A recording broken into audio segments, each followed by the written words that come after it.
A new state of emergency and a stay-at-home order restricting all but essential trips took effect in Ontario yesterday. That on top of the strictest levels of lockdown already in effect in the province's hotspots. Can the new measures finally make the difference to flatten the curve of the second wave? Let's ask in the nation's capital, Dr. Vera Etches, Medical Officer of Health for Ottawa Public Health. In the St. Lawrence Market area of the provincial capital, Jessica Smith-Cross, Editor-in-Chief for the Provincial Affairs news site, QP Briefing.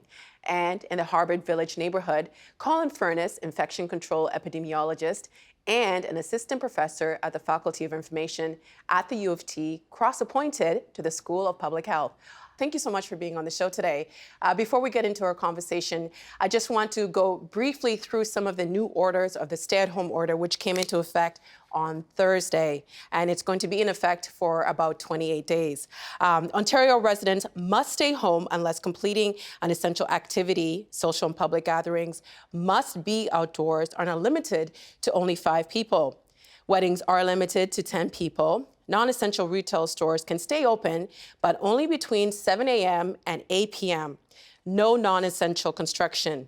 Schools in the Windsor-Essex, Peel region, Toronto, York, and Hamilton will not return to in-person class until at least February 10th, 2021. Childcare for children too young for school will stay open. I'd like to get a reaction from all of you about what you think of these new rules. Dr. Etches, I'll start with you first. Well, I think the stay-at-home order should make all of us think before we go out the door, is this essential? And if we are going to question those excursions and limit them, that should help us decrease the opportunity for COVID-19 to be transmitted. And for Colin? The situation is obviously really grave, and it's pretty hard to say we shouldn't be taking extreme measures. My concern is that a lot of spread happens in homes, a lot of spread happens in workplaces. The stay-at-home order is having its greatest impact on doing things like going and getting things that you need in your house, and that's not necessarily where the spread is worst. So we need measures. I'm not sure this actually attacks it exactly where we need it to. And Jessica? I think a large part of this is the message that it sends. The Ford government was trying to crack down on social gatherings. And even if not every part of this is enforced, I think they think a state of emergency and a stay-at-home order will send a message to people to take things more seriously. And Dr. Etches, how similar are these new rules to the lockdown rules that were in place last week? I think it's true what Jessica said. This is sending a message that you should not be gathering with people outside your household. So that change to make it even tighter around only go out with 5 people, those things all are trying to tackle that connection with people outside of our household, where we do see a lot of transmission coming from social gatherings. And Dr. Etches, you were initially vocal against lockdown when it was announced before Christmas. Why?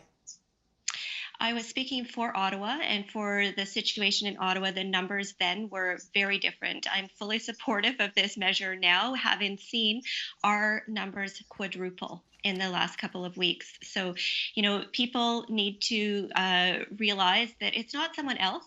It's actually each of us doing our part to reduce our contacts with other people that adds up to turning the curve.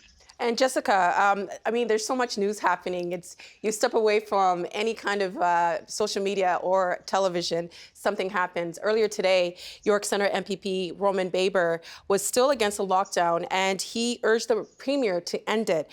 Ford responded by kicking him out of the party. What do you make of that? Yeah, that's right. He sent out a letter late last night opposing the lockdown and giving his reasons for them. Unfortunately, I think that letter betrayed a misunderstanding from the MPP. For example, one of the reasons that he said he's against the lockdown is that cancer surgeries are being canceled. And while that's true, they aren't being canceled because of the lockdown. They're being canceled because there are rising COVID cases in ICUs, and the lockdown is meant to sort of stop that from getting worse than it already is. He was kicked out of caucus this morning, and he won't be running again as a PC MPP. Colin, when you see this happening, because I think the message we all got this week was that there was a lot of confusion about the new stay-at-home order. When people do see this, politicians kind of challenging this message and the response is for them to be relieved of their duties, what do you think, what kind of message does that send to the public? When there's mixed messaging, when there's confusion, I think people will have a tendency to revert to what they expect to hear, what they want to hear, what they hope to hear, confirmation bias. So those who are insistent on staying really safe will stay more safe. But a large swath of people who have been taking risks may actually really focus on well, I get to decide what's essential, and my morning coffee is essential. So we may be actually increasing the polarization of safer people staying even safer, and people who are engaged in risky behaviors maybe in some ways being a little bit worse. The premier released something on his social media yesterday after after the stay-at-home order came into effect. Let's take a look. Sheldon, please roll. My friends, stay home, stay safe, save lives. Stay home. That's it. Stay home. Everyone must stay home. Restez à la maison. We need to stay home. Save lives. It's very simple. Stay home. Stay home. Everyone must stay home to save lives. It's very, very simple. Stay home. Stay home. I don't know what more I can describe. Please stay home. Save lives. Thank you. I want to get your reaction from all of you, but Dr. Etches, let me start with you. Is it really that simple? Stay at home. That is the core message, and many people can do that. There's a call again for people who can work from home. Now you must work from home, but many people can't stay home if they're performing essential services. So I think the other part is when you're at work, let's be doing all we can to support essential workers to have the tools they need to limit transmission in those settings. People need to have the ability to wear masks, to have distance between themselves and other employees, even during breaks. We find that this is really critical. There is still transmission in the workplace when people don't have those protections. Jessica, is it really that simple? I don't think it's that simple. A lot of people are essential workers, and a lot of the transmission is happening because they have to go to work. Some of the more weak parts of the new stay-at-home order is in that area. I'll give an example. Curbside pickup is still allowed no matter how non-essential the item is that you're buying. And what that means is that the people who are working in that boutique or makeup store or whatever that is getting your order ready and giving it to you still have to go to work. They may still have to ride transit. It's an example of how some people can stay home and get their goods online. Some people can pretty safely pick up their makeup or their new shirt, but the people who are working are at a higher level of risk. And Colin, we've been hearing a lot from people saying that their employer is not allowing them to work from home when they can actually do their job from home. Dr. Yoni Friedhoff, who works at the University of Ottawa, he asked this on Twitter yesterday if anyone was working a job that shouldn't be essential, but their bosses are saying they are. He got answers such as an admin and assistant at a medical office that only uses paper charts, so they have to go in. A graphic design firm where the manager doesn't want employees getting used to working from home. A factory that makes car parts. I think the politicians have been asking people to do the right thing, stay at home. But if you work for an employer who insists on you coming in, how much discretion does an individual have? Or is that where the province should step in and mandate it?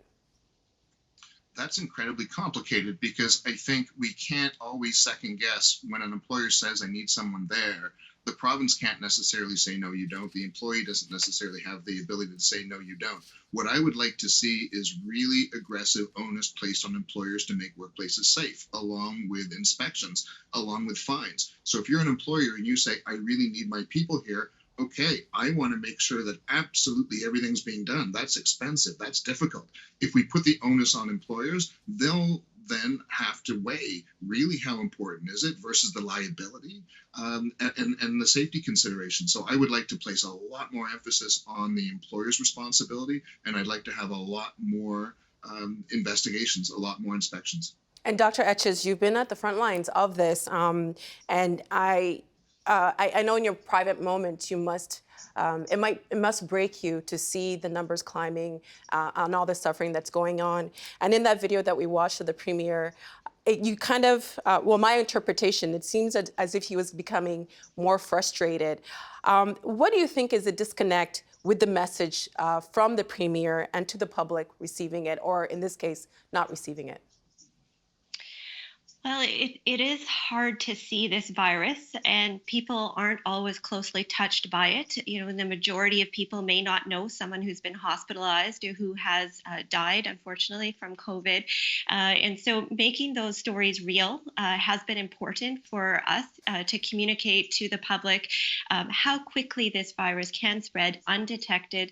It has asymptomatic infections. We know that it can happen with the people, especially happens with the people you most trust because you're close to your family and friends. And so it is getting a little bit away from that it's someone else's problem that affects all of us. We all need a functioning healthcare system. And, you know, the pressure on our system is very real right now. And Jessica, you've been covering this story. I'd like to ask you the same question. What do you think is the disconnect with the message from the premier and to the public receiving it? I think a lot of it, from my perspective, is because the worst things happen where we can't go and where the media can't go. So I do a lot of reporting on long-term care homes, but I can't go in them right now. So I hear devastating stories from families, from residents I can get on the phone, from PSWs, but there are no cameras going in there showing what people are living like. The same goes for ICUs. We've had a doctor describe what he sees when someone's dying in an ICU, talking to their family over Zoom, and those messages resonate, but we don't see them often because of people's privacy. The media isn't there. And Colin, you know, the advice is don't leave home unless the trip is essential. There's a list of valid reasons to go out, including to buy essential goods such as groceries or medicine. But the government does not define essential goods. Frequently asked questions page was released by the government, and it said people should use their own discretion. How does someone enforce a rule that is based on people making their own subjective decisions?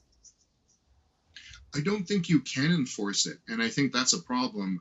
If it's a problem for the people who are tasked with doing the enforcement, I can't imagine a conversation when I'm on my way to wherever it is I'm going with a bylaw officer or a police officer trying to justify. Everyone's not that far from a drugstore. I guess people can just say, I'm going to a drugstore. So I don't think the enforcement on an individual level on the street it could work. And I don't think we should actually be trying to do that because it can't work. I'd like to see all those inspections go right back to workplaces. People walking down the street to get exercise, to get their goods, that's not the main problem. The main problem, I think, is workplaces and, of course, gatherings in homes, which is also really hard to enforce, even in the state of emergency. It's very awkward to think about the state peeking in living room windows trying to count people inside. So it's extremely difficult. And this is why, again, we've got a polarization of a large majority of people who are being really safe and a minority who are not, and are really, really driving the infections in a way that I think we can't enforce. You know, once the announcement was made for this new stay-home order, there seemed to be confusion about who was going to enforce it. The police also seemed to be confused about what they were allowed to do and not do. It's also been proven that Black and Indigenous people are disproportionately stopped by police, charged and arrested. People who break the stay-at-home order could face fines of up to $1,000 or even jail time. What's being done to make sure that the law is applied fairly? That's a really good question.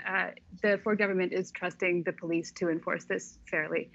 We have heard from the Solicitor General's office since that initial confusion that you mentioned that just being out walking is not enough reason for the police to stop you to make inquiries about whether you have an essential purpose or not. But whether that is being followed will come down to the police officer. And you're absolutely right. Concerns about racial profiling that existed before this are being amplified now with this new order. And also, essential, someone being out for something essential could mean a completely different thing for someone else, right? That's true. The law does have specific examples of what is essential. So they're broad and wide-ranging. They can include going to help somebody who needs help. They include being homeless, which is a good thing. They include going to pick up your curbside pickup, as I talked about before. They include all sorts of things, banking. But what we don't have a very clear picture of is what reasons will be accepted or how people will be believed. The Toronto Police have said that they're not going to require letters from employers to make sure that somebody who's going to work is actually going to work at the time. So when fines will be levied and how that will work through the legal system still remains to be seen. We don't know yet. And Dr. Etches, non-essential businesses and shops can stay open, but potential customers should not leave their homes to buy non-essential goods. How does that make sense? You know, the rules and the regulations and the enforcement is not what's going to get us out of this situation, right? We as individuals care about protecting ourselves, we care about protecting our loved ones. And when people are given this clear message that actually this is a crisis moment, actually we are in danger again of losing the capacity we need in our healthcare system, you know, that clear message to stay home should be enough to turn the curve, as long as we are also making sure that those workplaces are safer for workers. Um, I just want to push back a little bit because I think studies have shown that a third of Ontarians aren't following the stay-at-home orders already. The majority of people are trying to do the best they can and keep their communities safe. Um, you know, what else can be done beyond? I think right now we just have one solution, which is stay at home. What else do you think can be done to slow the spread of COVID and to hopefully bend the curve? So yes, the goal is to turn the curve, and you know we had extra pressure on you know growing the amount of COVID in our community through the holidays. So I think we're coming past that period where there was more gathering than ever. You know we're asking people it's just come into effect. You know this strong message to stay home. We need to give it 2 weeks before we'll see any impact because our numbers today reflect our actions 2 weeks ago.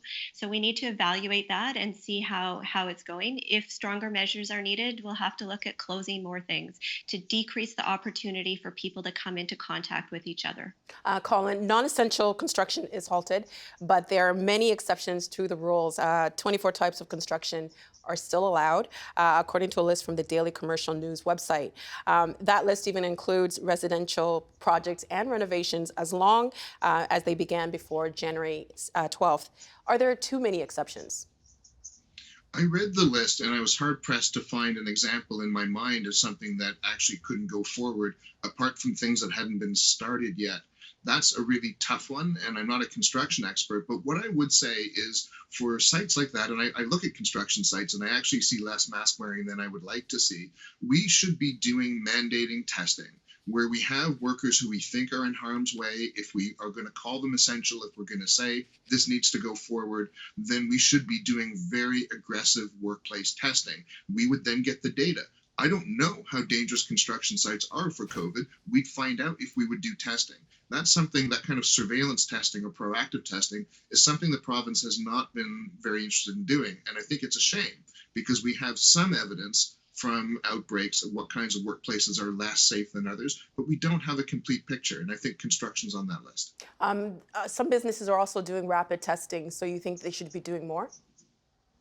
I think that there's two ways that you can control transmission. You can lock people up and you can test people. We've leaned very heavily on one side and really shown relatively little interest on the other. I think that's a problem. I think there's a huge opportunity for rapid testing. Not only that, home-based testing as well, so that we could tackle not only workplaces, but let people actually do a little bit of self-screening. Now, the sensitivity for some of these tests is a little bit lower. That's sometimes used as an argument to not use them, but I think that's self-defeating. I think to say that if we don't have a perfect test, we shouldn't look for cases is actually problematic. We can find some cases. We will be doing a lot better than not looking for any.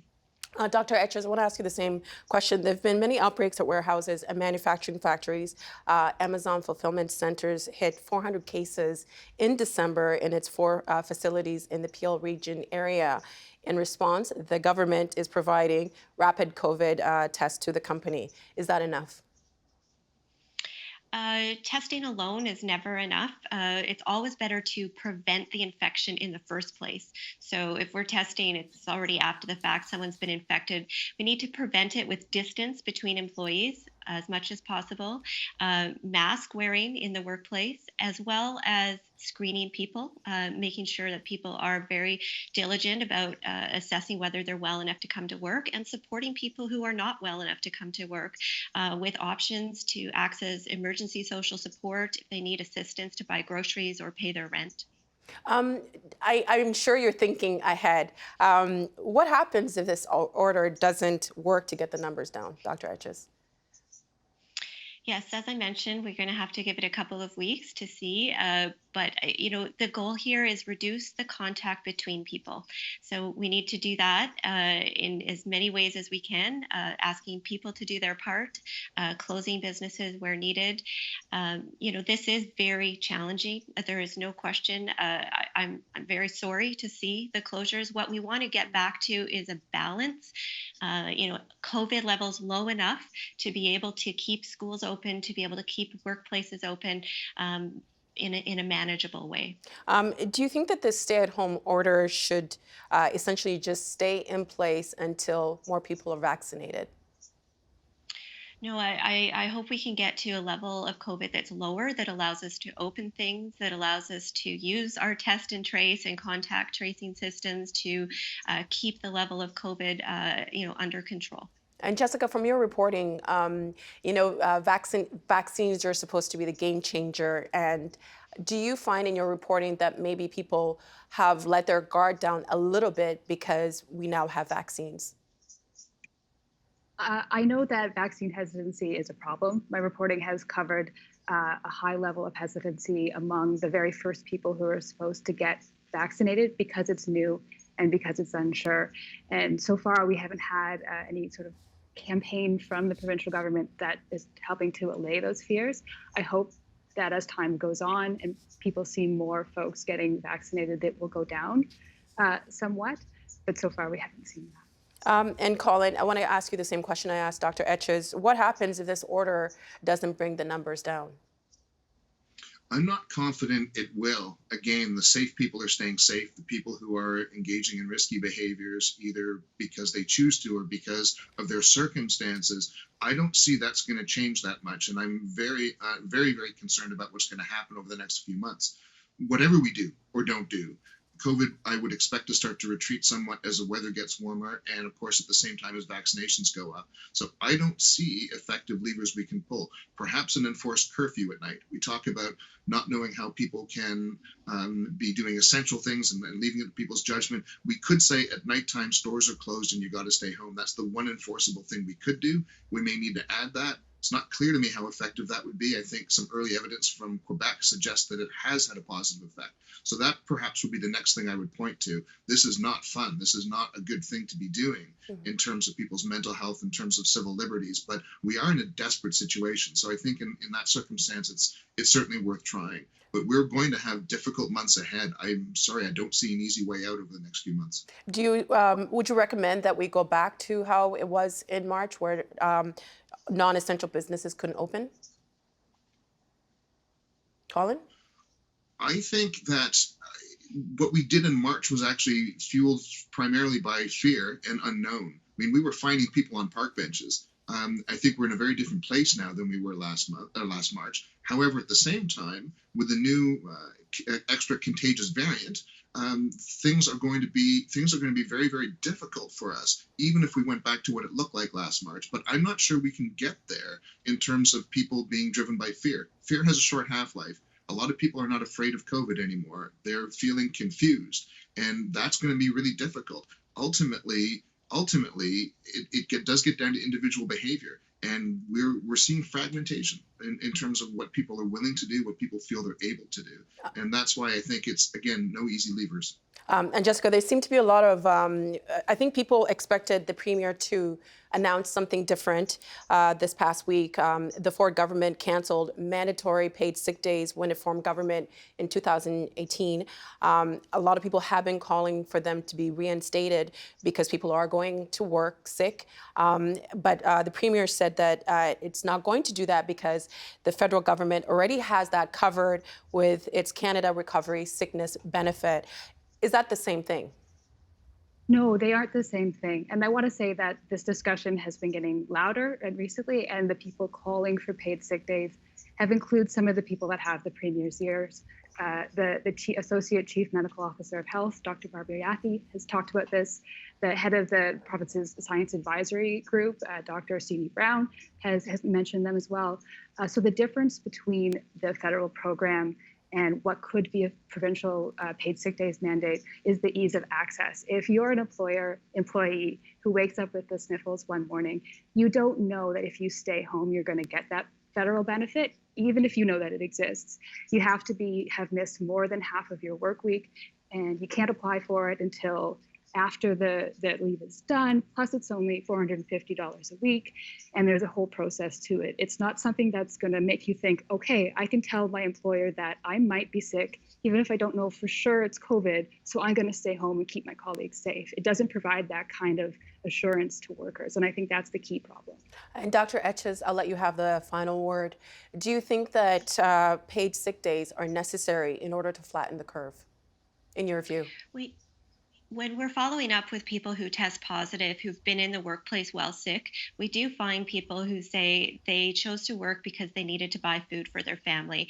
And we need to take that difficult choice away from people, whether to buy food for their family or to, protect their coworkers. And there's many different policy options to explore, but that is important. And Colin, we have a few more seconds. What do you think? I think paid sick days are vital. The problem is for precarious workers, however, you also have to trust that you're not going to lose your job after claiming some paid sick days. Precarious workers, marginalized populations that don't have trust, that don't have a safety net, that don't have a voice, this is a big problem. And so whereas paid sick days are vital, I'm afraid for many they won't be enough.